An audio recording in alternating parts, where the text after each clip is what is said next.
So good afternoon, everybody. Good afternoon and welcome to your university, the University of Massachusetts, Boston.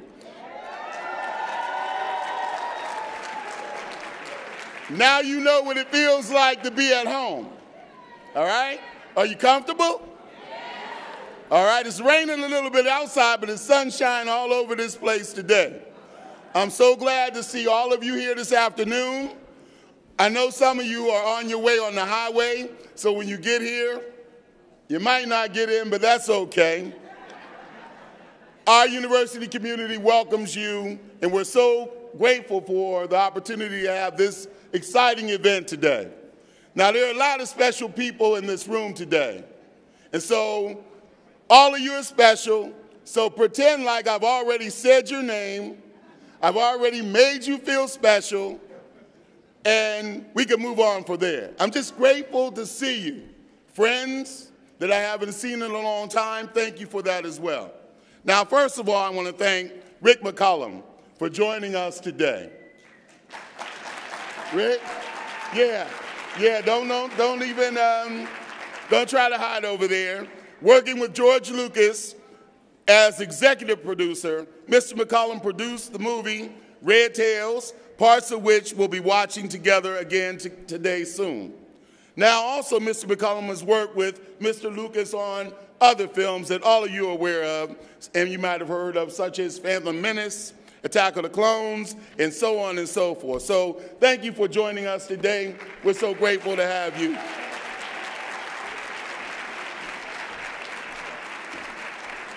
I am also so incredibly grateful to welcome Academy Award winner Cuba Gooding Jr. to campus today.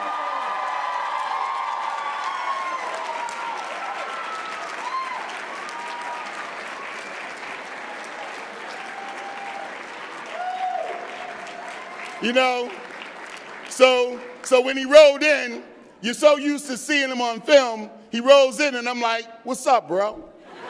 Like we go back a long way. And we do go back a long way. You know, that mystical way of all of us getting together and that separation and all that. Now I have a whole lot of lies to tell when I start calling over America today. So thank you, Mr. Gooding Jr., for being here today. You know, he narrated Double Victory, and also, you know, he's starring in the film you'll see clips of today, and you should have seen already, Red Tails. Thank you, thank you, thank you, thank you for being here today.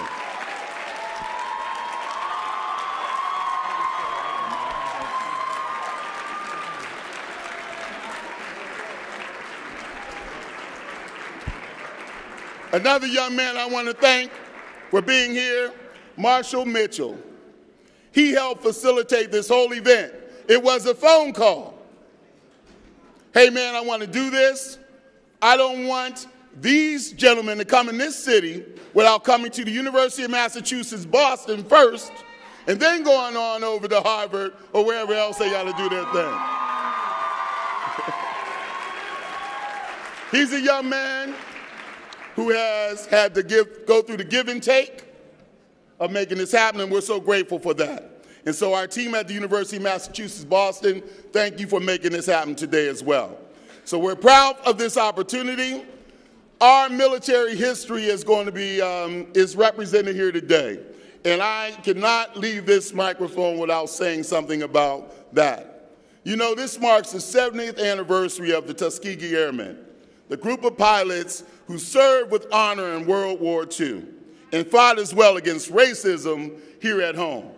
Now, one of the things I'm most proud of is the first people to hit the stage before me at inauguration were the Tuskegee Airmen. They were part of my honor guard. I'm so grateful. They've made me an honorary member. I'm grateful for that. I use that as a badge of courage. Stand up so they can see you in the room, and we'll wave or wave your hand.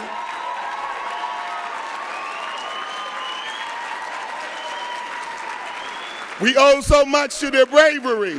We owe so much to their dignity, their willingness over many decades to share their stories with us. So I'm going to get out the way. I want to let my man Marshall Mitchell, founder and principal of Different Drummer Agency, someone who's doing it in Hollywood every day, to come on up here and be at the mic. And first we're going to have this picture with the Tuskegee Airmen in Cuba. We're going to do that now, right? We might as well. Let's get the picture. Harry, you want to set that up? You know I'm not going to mess with those guys. And I want to also say how proud I am of this university. You know, I came back here on Monday, and the students were so excited about this event. I didn't even know we had rescheduled it for Friday because I was away for a week. And they were more, and I got real excited because of their excitement. So thank you all the students that are here today as well. Look at this living history.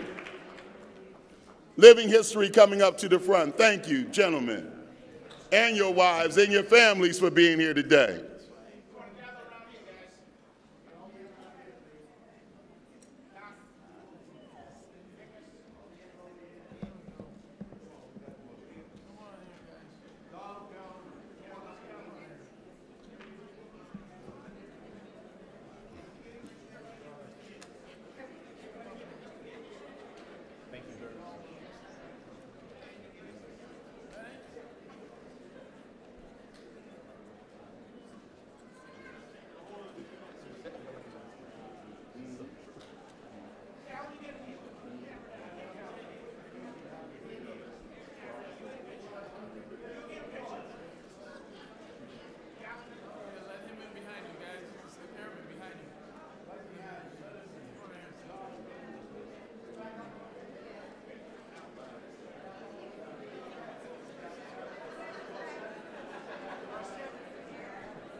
Look at all those cameras. But while I love photographs, we also are going to have to move this program forward because this is just the first stop of one of many. And I want, oh, thank you. Somebody, they said, we're going to take your picture, Chancellor, because you must be jealous. Thank you.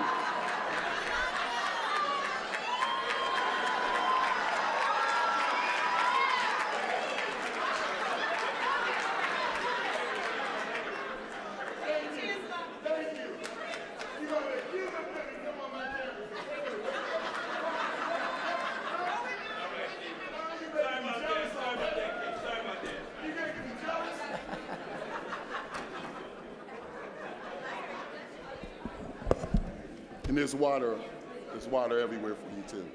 Thank you.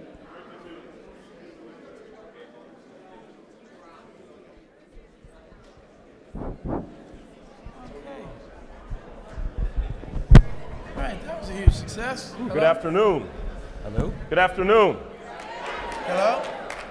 We are super excited to be here today at UMass Boston. This is our first stop on our Boston tour and the most important stop on the Boston tour. And one of the reasons why is because we know after all of this is over, you're going to go to your movie theater if you have not seen Red Tails today and take kids and take schools and churches to see the fantastic Red Tails movie. Rick and Cuba have already been introduced, and we want to move the program forward. Thank you very much, Chancellor, for opening your doors to us. And thank you very much, Boston, for opening your heart to Red Tails. So Red Tails now has been out. It's had its first very successful weekend. Rick and Cuba, congratulations on that. Thank you. What happens now? People are supporting all across the country. Social media is blowing up. What do people need to do to continue to make Red Tails successful? I think the real thing is word of mouth. That's the most important thing that you can possibly do in terms of, whoa, I'd better let Cuba answer that. No, I think, you know, the word is spreading. It's just like the Tuskegee Airmen with their fight. They tried to hold them back. They tried to keep them out of the war efforts, and they succeeded, being successful at bomber escort. And just like us, they didn't think we were going to open, and we opened. And now people are responding to the heroic tale of the Tuskegee Airmen. And you shocked the world. Last week, a lot of people did not think that Red Tails would do $19+ million, but the world really rallied around it. What helped to make that happen? The African American community. Without a doubt, I've never seen anything like it in my whole life. I mean, the community all across the United States were it was just extraordinary, the momentum that went out. But also what it did, it helped galvanize white people who have never heard of the story of the Tuskegee Airmen to really stop and say, what is going on? This is the first real good feel movie of the year. I mean, it's the first time there's something really positive. And one of the interesting things is it's the first time that a lot of people have felt good about being an American for a long time. So the film just kind of washed itself over across the great land of America with an incredible response to it. And it's a great fun movie full of aerial dynamic, incredible dogfights, probably the most incredible dogfights that we've ever seen in film. Who was this film made for? Well, George Lucas says there's no denying that it's a love letter to African Americans' contribution to the war efforts in World War II. But in addition to that, for young kids, he wants young kids to, like you said, feel like they're in a P-51 Mustang flying over the skies of Berlin. And I think he accomplished that. And so what has it felt like? Because when you see these gentlemen in here who have just valorously served our country, here you had to reprise what they were back in the 1940s.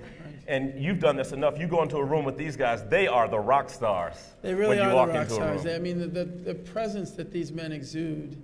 It's funny because I went with Dr. Roscoe Brown and did the Veterans Day Parade. And just to see him on the streets of Manhattan and see the people leaning over the buildings and yelling his name and acknowledging that insignia that is the Tuskegee Airmen insignia. People recognize that, and there's so much power there. But their accomplishments definitely speak for themselves. And you see these men in their 90s now with still such, strength and pride and honor in their countenance. It makes you proud to not only be an African American, but an American, because it really is an American story. And I remember the first time I heard about the Tuskegee Airmen was in 1995 doing the HBO movie. And I was, 20-something years old. And I read it and got emotional reading the script, but also I got pissed off because it was like, here I am, finished my education, and I didn't even know these men existed. The men of education, yes. And I think that's what fueled my career to move on to movies like Men of Honor and Master Chief Carl Bashir and Pearl Harbor and Dory Miller, because I know that kids, a lot of times, the ones that are blessed here to go to college, and get that education, that's wonderful. But the majority of, especially inner city kids, they don't get this opportunity. So they go to the movies, and they're celebrating Tarzan and all these other people and saying, oh, those are my heroes. But there's not many black faces. But the reality is there are African American heroes among us. And this movie celebrates that. And you've had the distinction of really being the war actor of our generation. Very, very quickly that has happened. That's really remarkable. But playing a Tuskegee Airman, how special has that been for you personally? Well, it's the first time I had met them on the set. Again, was in 1995. But on this movie, because this encompassed, the first movie dealt with the racism that they had to deal with in Tuskegee, Alabama. And then that movie ended. It was a smaller budget. So they didn't have time to tell the scope of their contribution to the war effort. But when we were in Prague, and we were on this Russian air base, and we were sitting there, and they just recreated this whole air base with all these black faces, and to have these men walk up to you and start to tell their stories, I mean, we wept, man. We wept every day, because as an actor, you want to try to find a little iota of truth in what you do, and when you find that, you want to hang on to it and let it fuse everything that your character does. And these men, as you can see, I mean, their presence just evades your soul, and it's been special. And it's so funny because every time we've had 30-something of these screenings, and there's always airmen that come up and introduce themselves, and every day it's a blessing. And to see the ones that we met today, it's a true blessing to be in their presence. Thank you, gentlemen.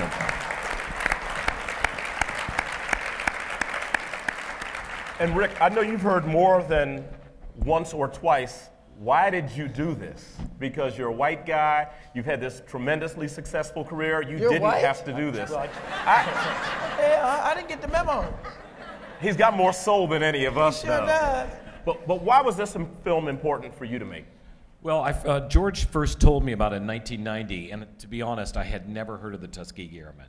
But it was one of those things that, if you're a producer, you're always looking for a great story to tell, always a great story to make. And this was such a no-brainer.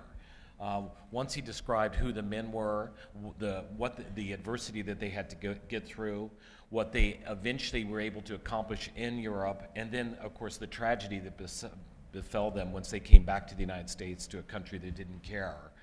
That was such an overpowering story, and it took us about 23 years to actually get this off the ground. And part of the problem was that it's such a big story. You have like 3 films. You have the Tuskegee problem, the racism that they went through. Then you have the action-adventure part when they first go sent over to Africa, but they're not allowed to fly. It was only until really 1943-44 when we were losing about 50, 60 bombers a day, the British and the Americans, which were about 500 or 600 kids a day, that actually they got their first shot. And to see this extraordinary group of people, including the grounds crew and everything, actually fight for a country that really did not want them flying for them. That was just such an amazing story to me, and that was something that we all just jumped on board on and said, we have to make this movie. It's such a great movie. There's a companion documentary, Double Victory, which, Cuba, you narrated. Obviously, Rick, you were a little bit involved in Double Victory, I think? Well, it was actually, I had as much fun doing the documentary because what we got to do was we knew that this story, the action-adventure part, because films are so expensive, because recreating the dogfights are so expensive, it's hard to get a history lesson over to the American public. So what we wanted to do was make the adventure exciting enough where people, especially young kids, would be able to say, God, who were these guys? How can we find out about them? So the idea was to do a 90-minute and a 60-minute documentary that went through the whole saga of or tries to go through, a portion of what they all went through, which will go on the DVD, which is going to be taught in schools in September next year, or this year, So, because believe it or not, this is a story that's not even in a single textbook in America. So it's such a shocking, we still have a long way to go. Yeah, it's funny in Hollywood, they like to label things as being black. As the black pilot. This is an American story. No matter what color you are, I travel abroad a lot, and I'll never forget after 9/11, it wasn't cool being American in Europe. It just wasn't. And especially after President Barack Obama was elected to office, there was some rhetoric. How does a black man become president of such a racist nation? And my answer is, if you knew our history, if you knew the contribution that African Americans had, that Native Americans had, that Asians, that Hispanics had, you'd know that the true face of America isn't just white. It's all colors. It's all colors. And so in many ways, this film is going to help to reveal some of these hidden heroes in history. We're going to actually watch, Red Tails was inspired by true events, but we're actually going to watch a quick clip of Double Victory, which is the documentary version of the story of the Tuskegee Airmen. John, if you can help us out with the Double Victory clip. In 1941, some of the finest American fighter pilots took on the fight for a double victory against oppression abroad and racism at home. They call themselves Red Tails.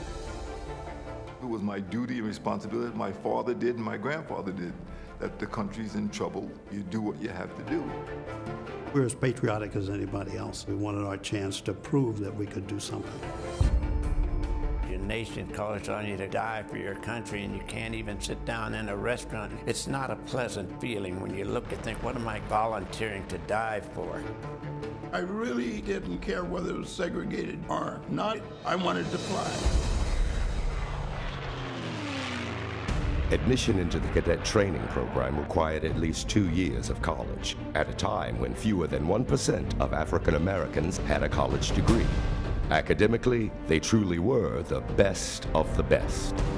By the end of World War II, the Red Tails had flown more than 1,500 missions, shooting down a total of 112 enemy aircraft, including Nazi Germany's first jet fighters. I saw these streaks coming. Instead of going this way, I went down, turned the plane upside down, went down under the bombers, and I caught one of the jets just as he was coming in to shoot down the B-17. Back home in America, top brass personally decorated the group's pilots. It was a time in history we should be very proud of.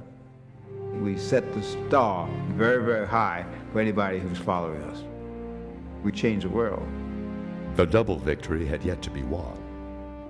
But those in the group who served and sacrificed paved the way to a brave new future for African Americans to serve their country at the highest levels. We helped black people raise their heads. America's not perfect, but I'll hold her hand until she gets well.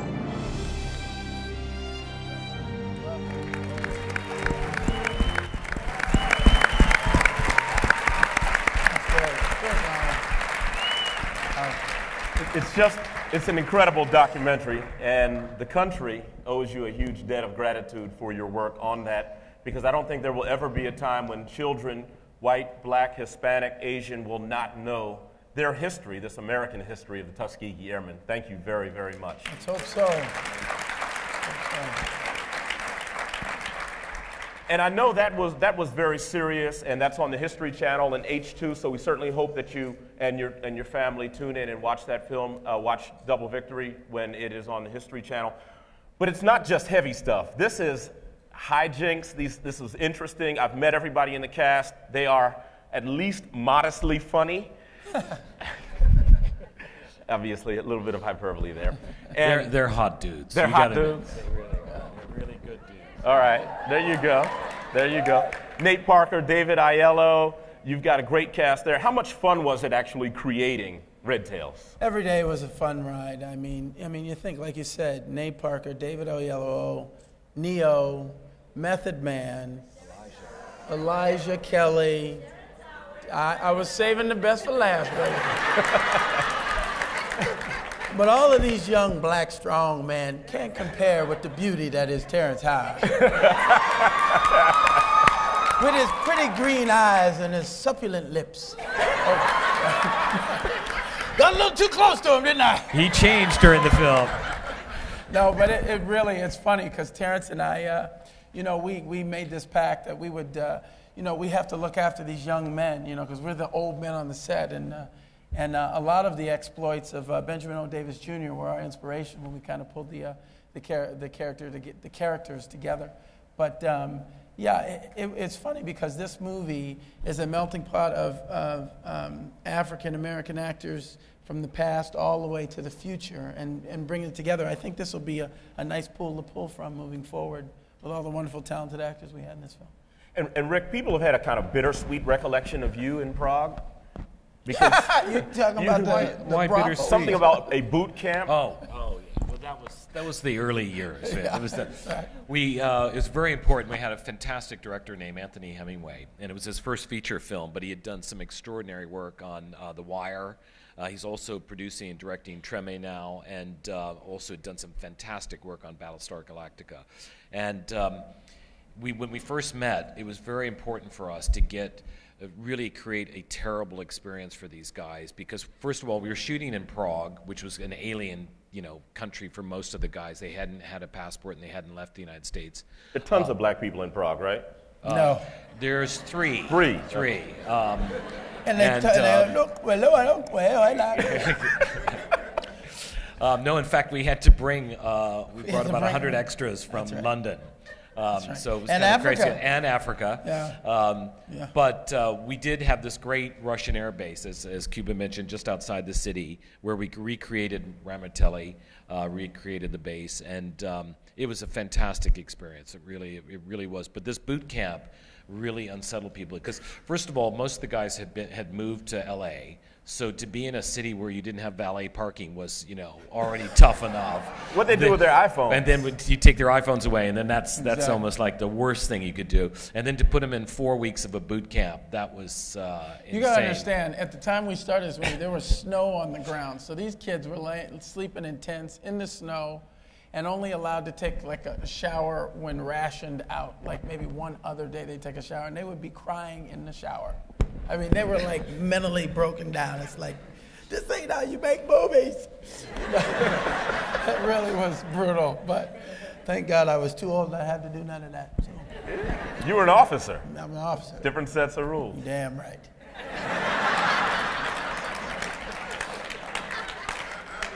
Didn't stop me from crying in the shower, though. What are we talking about? Lord have mercy. I'm losing You're it. talking about Terrence again. Yes. I'm only kidding.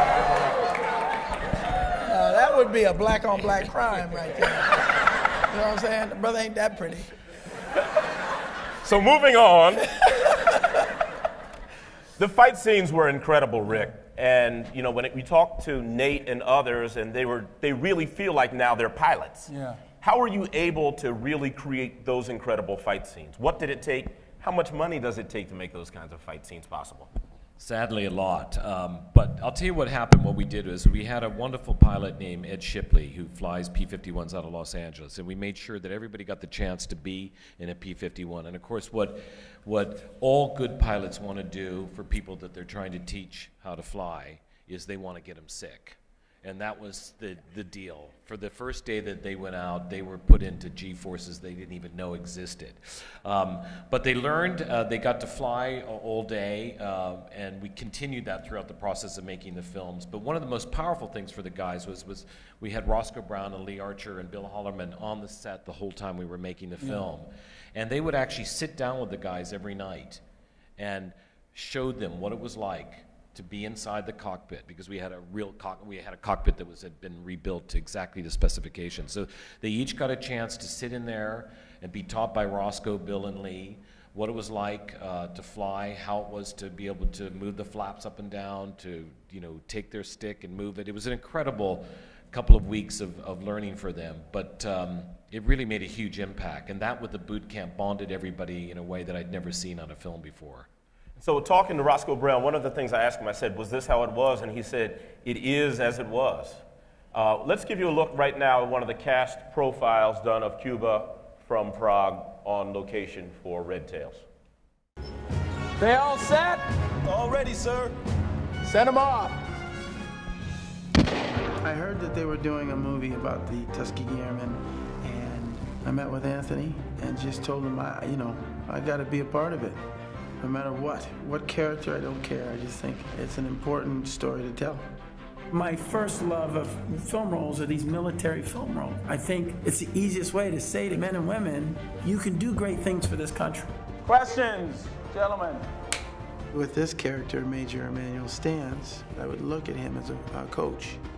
He's talking to his guys at halftime. And you all thought what? You'd sign up, you get shiny boots, a uniform, and that'd be the end of 100 years of bigotry. It's a miracle you're flying fighters in Italy and not mopping latrines in Milwaukee. I play him kind of as a hard ass, but he's really just a warrior who had to command all these young boys and send them off to war. Get your head up, son. You're fighter pilots. Anthony wanted me to use a pipe. At first, a pipe, okay. It was almost like a pacifier, this thing. But it was one of those things where a prop actually connects you to the character for me. I knew that they were going to build a base that would transport us back into time. But that one watchtower that I climbed the ladder in, and then I'd look out for the planes coming in and landing, that really put me back in that time period. Even with the mud, there was no detail spared here. It had to have a certain look. We spent hours in that mud, as you can tell with these big-ass boots. I remember when George came and said, I think the best line that I heard him say is, I'm not here to make a movie about victims, I'm here to make a movie about heroes. And I think that sums up his efforts to get the story right, to get the visuals right, to get the film-going experience right. I think the world needs examples of inspiration and hope and honor and determination and courage. All of those themes are expressed in what the simple acts of everyday bravery the Tuskegee Airmen did. And this is their story. And it's great.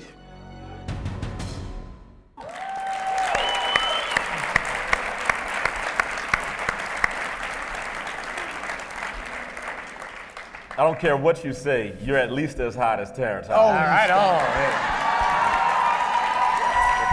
No. Yes. We'd also like to open this up for some questions from the floor. If there's some questions for Rick and Cuba, we certainly hope that you will not offer up a treatise on your family. if you have a question, any questions from the floor? And no, Terrence will not be attending. So that, Yes, yes. You can come right to the microphones. We have 2 microphones set up right here.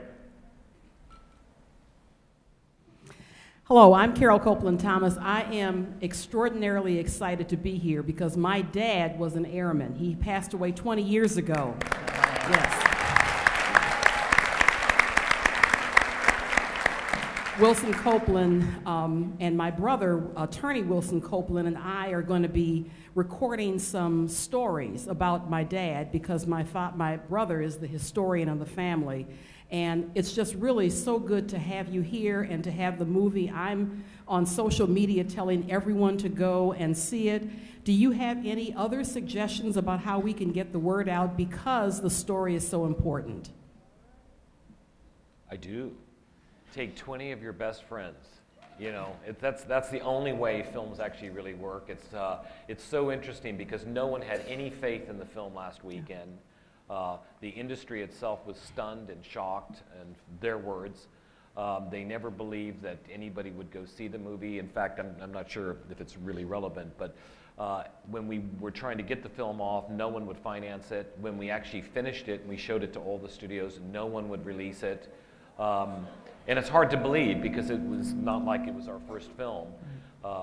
But there's just absolutely no interest. And it's not about racism, it's about greenism. They just don't believe there's people want to go out and see African Americans. And it's just total bullshit. And we've proven it. Well, I'm a Delta. I'm a member of Delta Sigma Theta, and so across the country, Deltas last weekend were just populating all the theaters around the country, and we'll continue to do so. Thank you so much. We had thousands of theaters sold out last week. There weren't enough theaters, unfortunately, because again, no one believed that we could actually get to the level where we needed to get to. And I'm hoping that'll continue this weekend and then just continue to build because it's so important because as Cuba said, this is not African American history, this is about Americans, and this is so important for people to go out and see it and get a chance to see it and also feel good about themselves. We haven't had a film, unless you're a vampire, unless well, actually I can't do that, but producers are vampires. But I just think it's a great time for everybody to be together and actually realize this is a great story of some incredibly intelligent kids, and as Roscoe Brown says over and over, it's very cool to be smart, and that's the real message of this movie. Thank you. Thank you.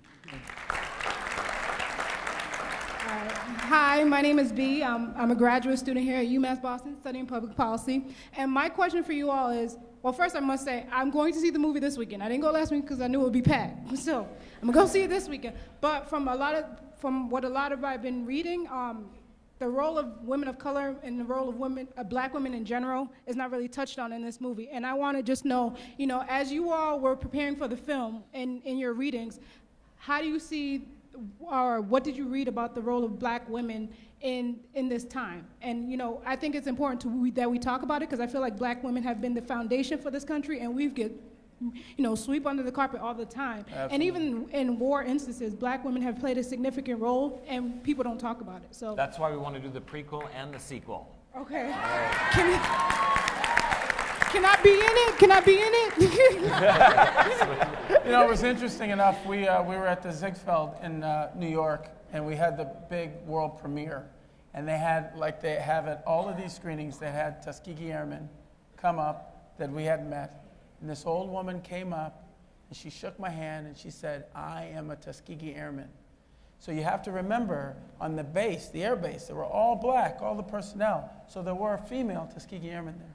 But we obviously, as you've seen the movie, it's an amusement park ride. So there's only so much, like Rick said earlier, so much of the story that you can focus on. But absolutely, this is one page that we made Hollywood turn of African American history. And we will continue to turn the page in every effort that we can and eventually tell all of the great stories. We had a screening in Houston, and the first black astronaut woman, I can't remember. Mae Jameson. Mae Jameson. She hosted the screening, and she had other people who had made amazing accomplishments. So, it seems like the community is embracing this movie, and the more we embrace it, the more they'll be open to tell these type of stories.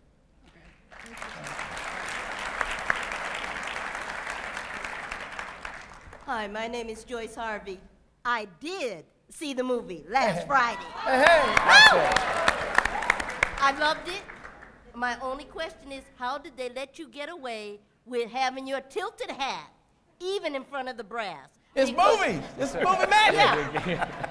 I'm a movie star, woman. I'm a movie star. No, I meant if we had been faithful, you know, officers did not do that. Right. Yeah, that was a little bit of a license, you know, artistic license there. The hat looked, you know, pretty good in that shot, so I didn't argue with it. But yes, ma'am, you're right. I should have been more proper. And it's so funny because, like we said, we had airmen there every day correcting it every day. And I got one day where they weren't there, so I tilted the hell out of it. But thank you for that. Yes, ma'am. But it was a fabulous movie, and I passed the word to all I could, including my church people. Amen. Fantastic. And praise the Lord for the church support that we've had. Hallelujah. Amen. And also, a lot of schools this week have bought out theaters, and many are using it as they roll into Black History Month. I know there are a ton of educators here. Yeah. Buy out. Force your school districts to buy Red Tails. It's real easy to do. It's Black History in a box, and you can make it happen. Sir. Good afternoon. My name is Steve Burns. I'm an alum of University of Massachusetts, Boston. I want to thank the university once again for making this event possible.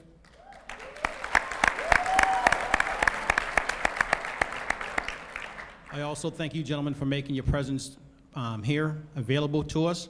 And the question is geared toward Cuba.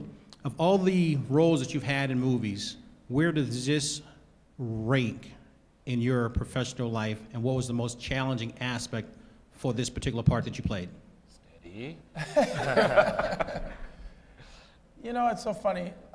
I spoke of earlier how I had first heard of the Tuskegee Airmen and felt frustration and anger that I didn't know they existed. And I think that propelled me to look to tell more stories like this one. So this movie's right up there with Men of Honor, Master Chief Carl Bashir. I think those films entertain people and at the same time educate our youth. And I think that's why I hold them in such high regard. Great, thank you. You're welcome. And even before we get to that next question, because I think there might be one or two people on the planet who have not seen a trailer of Red Tails, John, if you can give us the Courage trailer for Red Tails. Well, look alive. Wouldn't want you to miss this war. We're giving hand-me-down planes. I feel like I'm flying my grandfather's Buick. They got us out here using planes to mop floors, fellas. Get your head up, son. You're fighter pilots. Train, 11 o'clock. It's military. Let's give those newspapers something to write about.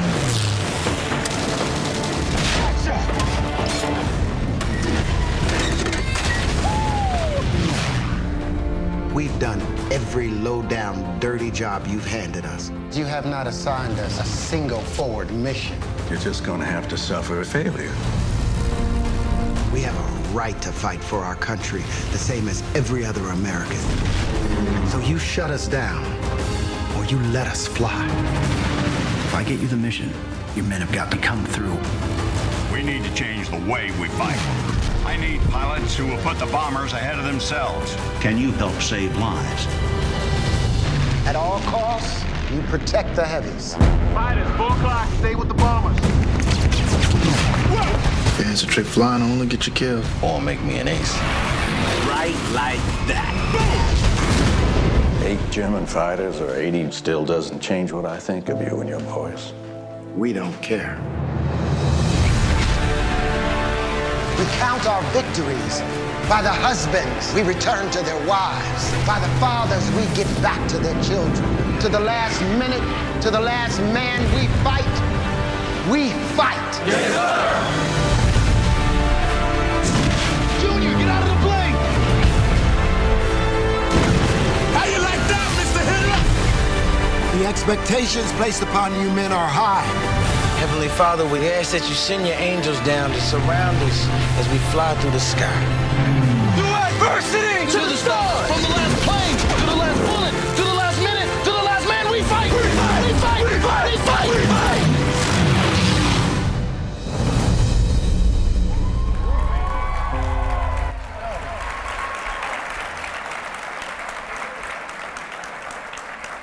Hollywood wouldn't make that. Next question.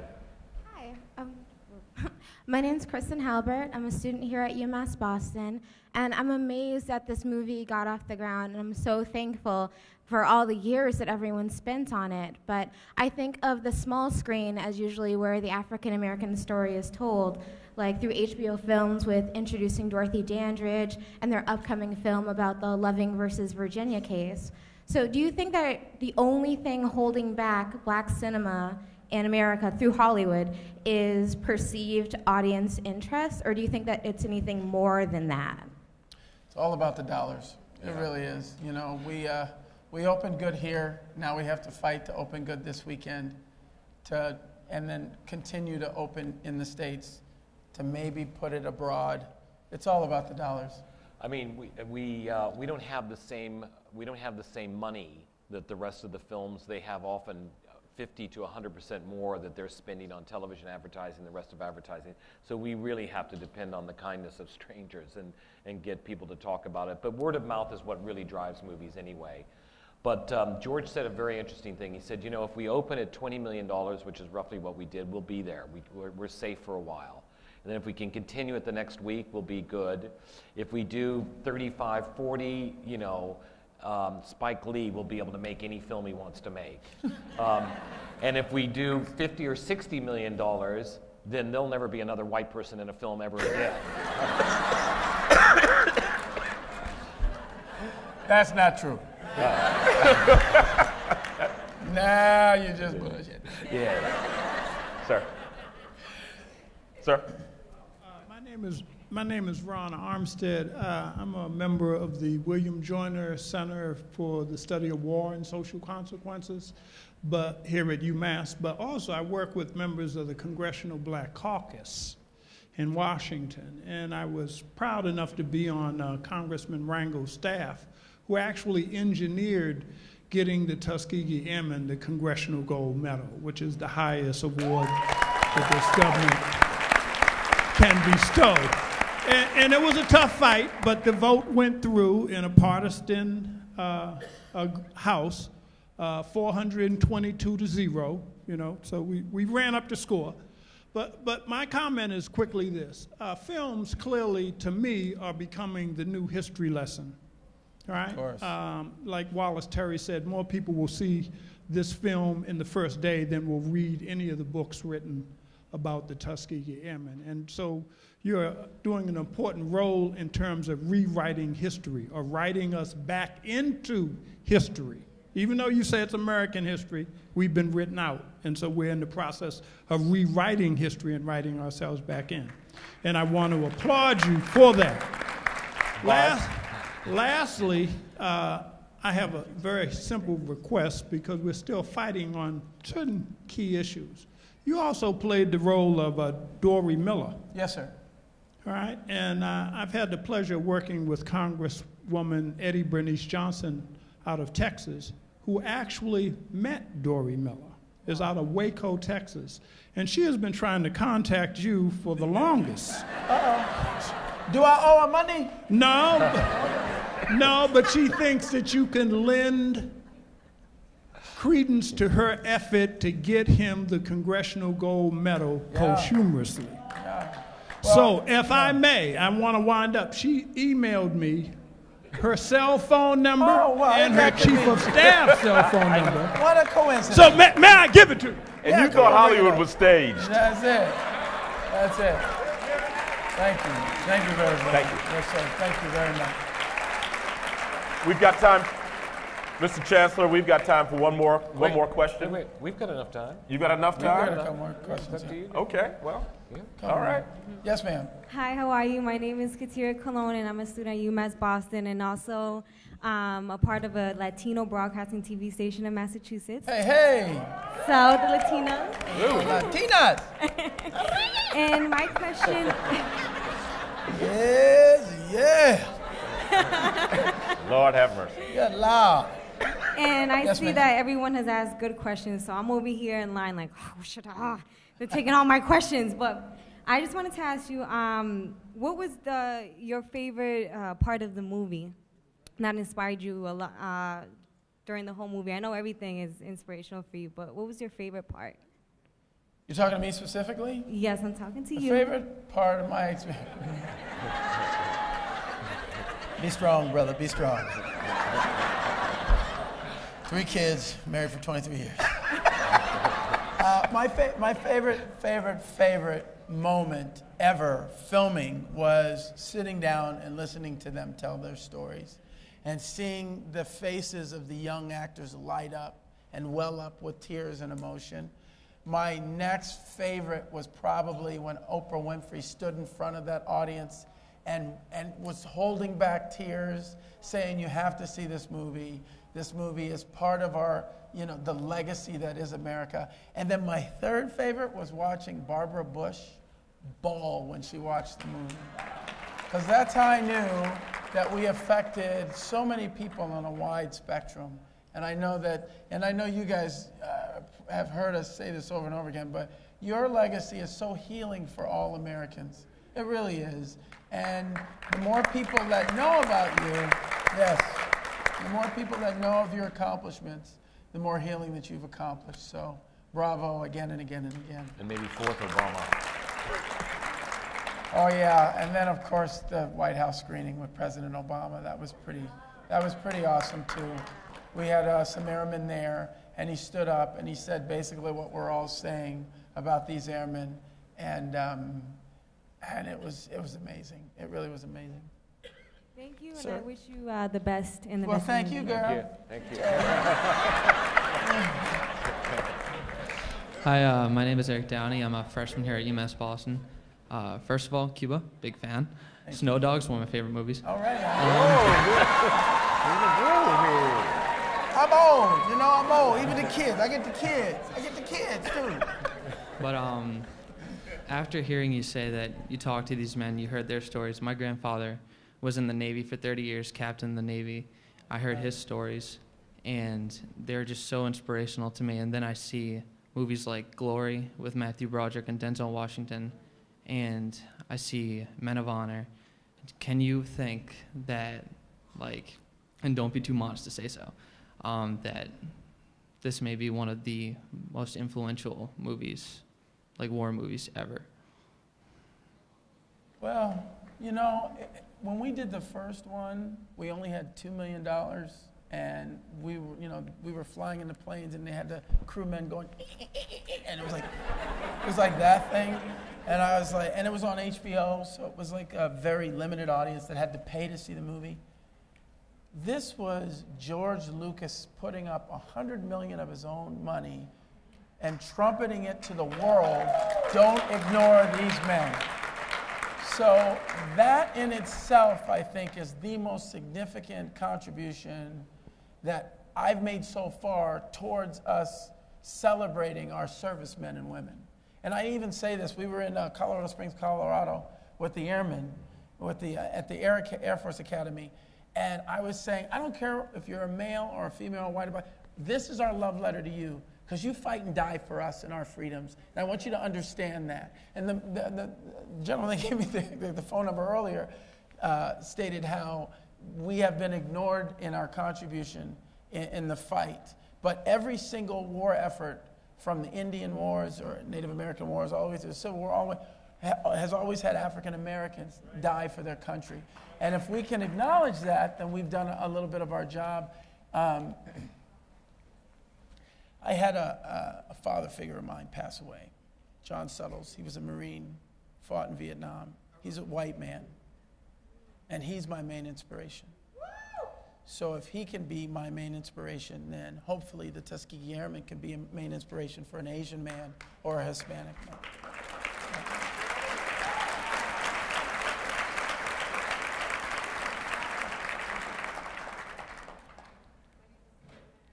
I can't hear you, girl.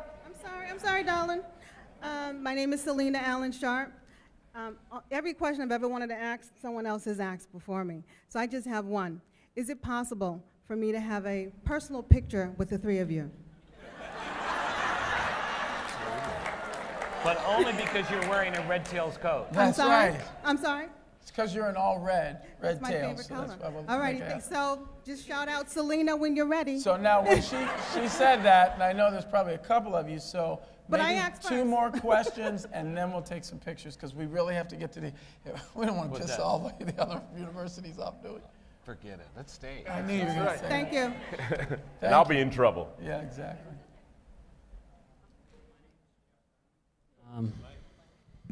It's I think on. it works. It's on. All right. My name's Jeff Round. I'm a sophomore here at UMass Boston. You sort of already answered my question with the last one, Eric Downey's, when you talked about the Marine who fought in Vietnam.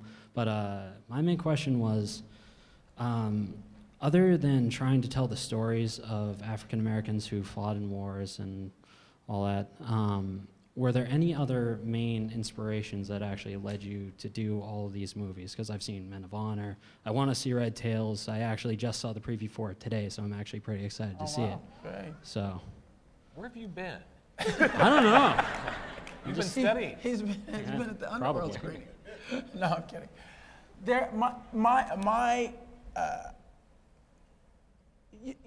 It's just something so sexy about a man in uniform and strong, And I grew up watching all of these movies with these men in uniform, and they didn't have any black faces. So now that I could do it and be legitimized by it, But I will say one thing.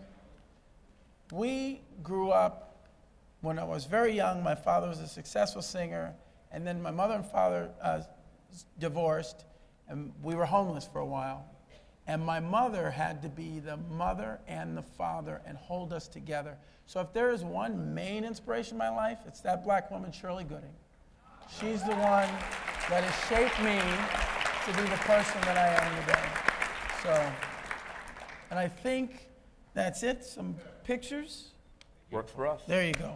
Thank you, everybody. Thank you so much.